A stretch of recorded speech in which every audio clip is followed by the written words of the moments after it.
The darkness of deep space was suffocating as the crew of the research vessel, the Aquarius, scanned the planet below them.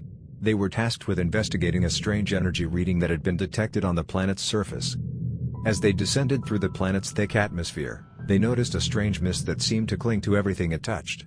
The mist was so thick that it was almost impossible to see more than a few feet in front of them. "Be careful down there, folks," warned the captain over the intercom. "We don't know what kind of dangers might be lurking in that mist." The crew split into two teams, each equipped with radiation suits and high-powered flashlights.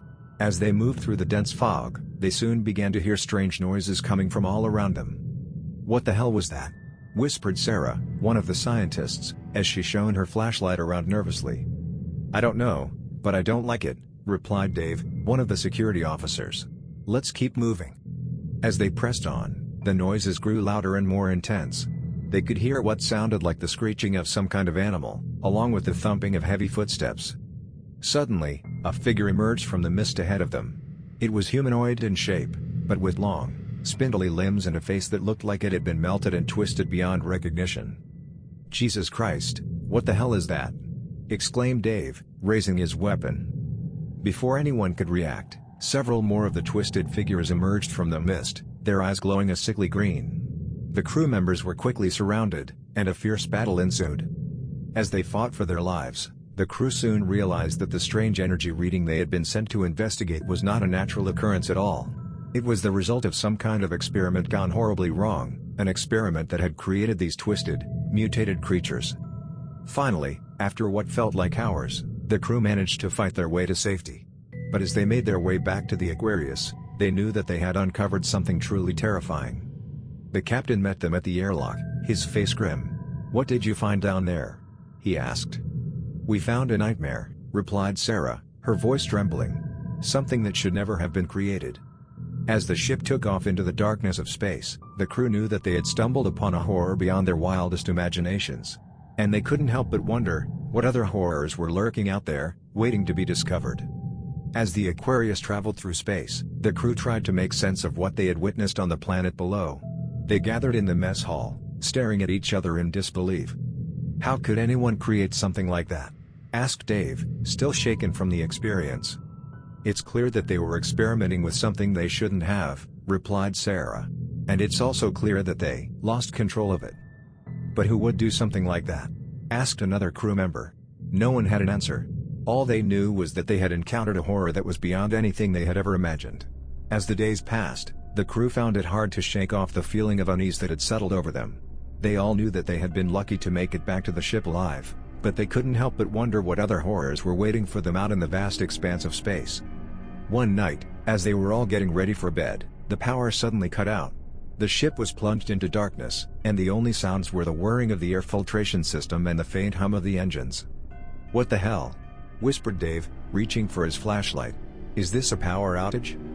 Before anyone could answer, they heard a sound coming from down the hall. It was a low, guttural growl, and it was getting closer. Everyone froze, their hearts pounding in their chests. They knew that they weren't alone on the ship. Suddenly, a figure emerged from the darkness. It was one of the twisted creatures they had encountered on the planet below, its eyes glowing with an otherworldly light. Without hesitation, the crew members grabbed their weapons and opened fire. But the creature was too fast, too strong. It leapt through the air, knocking one crew member to the ground before disappearing into the shadows. They searched the ship from top to bottom, but they found no trace of the creature. And as they sat in the mess hall, staring at each other in shock and fear, they knew that they were facing a horror beyond their wildest nightmares. "We have to get out of here," said Sarah, her voice shaking. "We can't stay on this ship with that thing." "But how?" asked the captain. "We're in the middle of deep space." No one had an answer.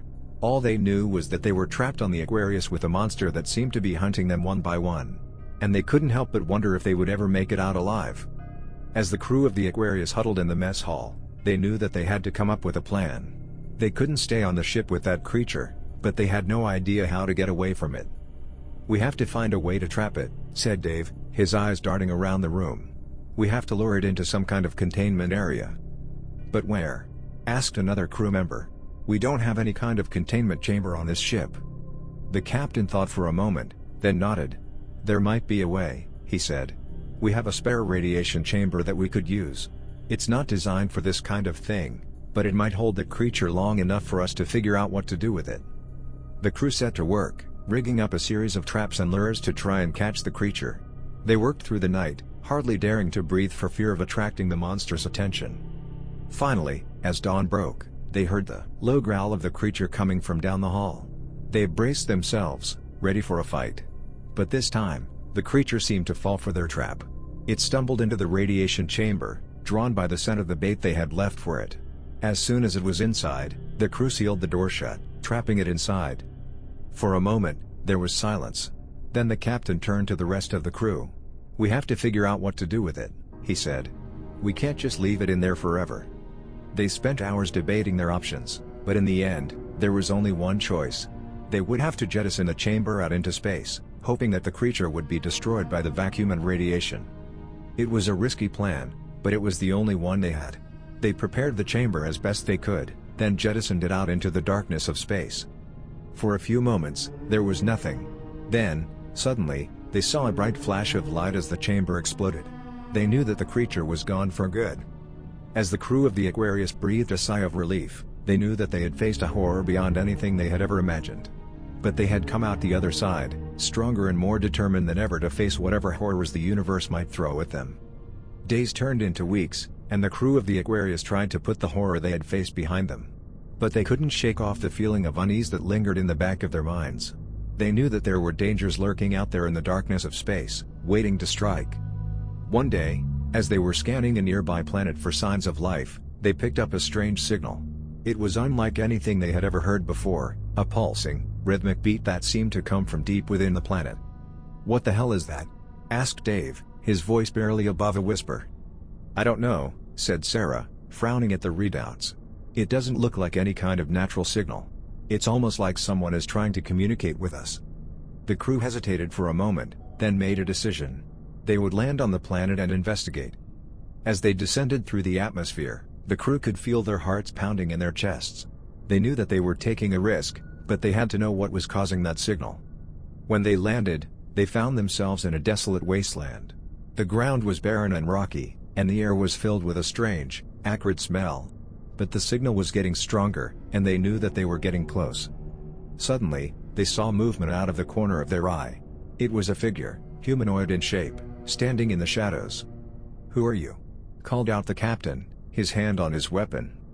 The figure stepped forward, and they could see that it was covered in strange, shimmering scales. Its eyes glowed with an otherworldly light, and its mouth was filled with razor-sharp teeth. The crew reached for their weapons, but before they could even fire a shot, the creature lunged forward. Its claws tore through the air, and they knew that they were facing a horror beyond anything they had ever imagined. The crew of the Aquarius scrambled to defend themselves, firing their weapons at the creature. But the creature seemed to be impervious to their attacks, its scales deflecting their lasers and bullets. "We have to retreat," shouted the captain over the roar of the battle. "Back to the ship." They ran towards their landing craft, dodging the swipes of the creature's claws. Sarah stumbled and fell, and the creature was upon her in an instant. "Sarah!" cried Dave, firing his weapon at the creature. But it was too late. The creature had already sunk its claws into her flesh, tearing her apart. The crew made it to the landing craft and took off, leaving the planet behind. They were silent as they flew back to the Aquarius, each lost in their own thoughts. When they got back to the ship, the captain called a meeting. "We have to get out of here," he said, his voice firm. "We can't stay in this sector any longer. We've already lost one of our own. We can't afford to lose anyone else." The crew nodded in agreement, and they set a course for the nearest space station. They would resupply there, then head out into the unknown once more. As they flew through the darkness of space, the crew couldn't shake off the feeling of unease that lingered in their minds. They knew that they were facing horrors beyond anything they had ever imagined, and that they might not all make it back alive. But they also knew that they had each other, and that they were all in this together. They would face whatever came their way, no matter how terrifying, and they would do it as a team. As they reached the space station, the crew was relieved to be out of the darkness of space. They docked their ship and headed inside, ready to restock and recharge before their next journey. But as they made their way through the station, they could sense that something was wrong. The air was thick with tension, and people were whispering to each other in hushed tones. "What's going on here?" asked the captain, approaching a group of people who were gathered in a corner. "It's the creature," whispered one of them. "It's here on the station." The crew's hearts sank. They knew that they couldn't stay here any longer, that they had to leave as soon as possible. But as they made their way back to their ship, they realized that they were being followed. They could hear the sound of claws scraping against the metal floor, and the breathing of something that was not human. The creature was upon them once again, its scales shimmering in the light of the space station. The crew fired their weapons, but they knew that it was no use. The creature was too powerful, too invincible. And then, out of nowhere, a figure appeared. It was humanoid in shape, but its skin was made of a strange, metallic substance. It held a weapon in its hand, and it seemed to be fighting the creature. The crew watched in amazement as the two beings battled it out. The metallic figure seemed to have the upper hand, its weapon tearing through the creature's scales. And then, with a final burst of energy, the creature fell. The metallic figure turned to the crew, its glowing eyes fixing on them. "Who are you?" asked the captain, his hand on his weapon. "I am a guardian," said the figure. "I am here to protect you from the horrors of the universe." The crew was amazed. They had never heard of anything like this before, a being that existed solely to protect others. "Thank you," said the captain, nodding his head. "We owe you our lives." The guardian nodded in response, then disappeared into the darkness of space. The crew of the Aquarius watched it go, their minds spinning with the possibilities of what else might be out there, waiting for them. With the guardian gone, the crew of the Aquarius headed back to their ship, their minds reeling from the encounter. As they lifted off from the space station and into the unknown once more, they couldn't help but feel a sense of unease. They knew that there were still horrors out there, waiting for them. But then, something strange happened. The ship's computer began to malfunction, its screens flickering and flashing. "What's going on?" asked Dave, staring at the screen in disbelief. "I don't know," said the captain, his voice tight with tension. "But I don't like it." And then, out of nowhere, a voice spoke to them. It was a voice unlike any they had ever heard before, deep and booming. "Greetings, crew of the Aquarius," said the voice. "I am the Overlord, ruler of the galaxy. And I have a proposition for you." The crew was stunned. They had heard rumors of the Overlord before, a being that controlled everything in the galaxy. "What do you want?" asked the captain, his voice steady. "I want you to work for me," said the Overlord. "You see, I have a problem. There are beings out there that threaten the peace and stability of the galaxy. Beings like the one you encountered on that planet, and the one on the space station. I need someone to hunt them down and eliminate them." The crew exchanged glances, unsure of what to do. On the one hand, they knew that the galaxy needed protecting. But on the other hand, they didn't want to be the ones doing the dirty work. "And what if we refuse?" asked the captain, his jaw set. "Then you will suffer the consequences," said the Overlord. "You will be hunted down and destroyed, just like those creatures." The crew was silent, their minds racing. And then, with a final nod, the captain spoke. "We'll do it," he said, his voice firm. "We'll hunt down those creatures and eliminate them." And with those words, the crew of the Aquarius was forever changed. They had no idea what they were getting into, or what the consequences of their actions would be. But one thing was, for sure. They were no longer just explorers. They were now hunters, and they had a job to do.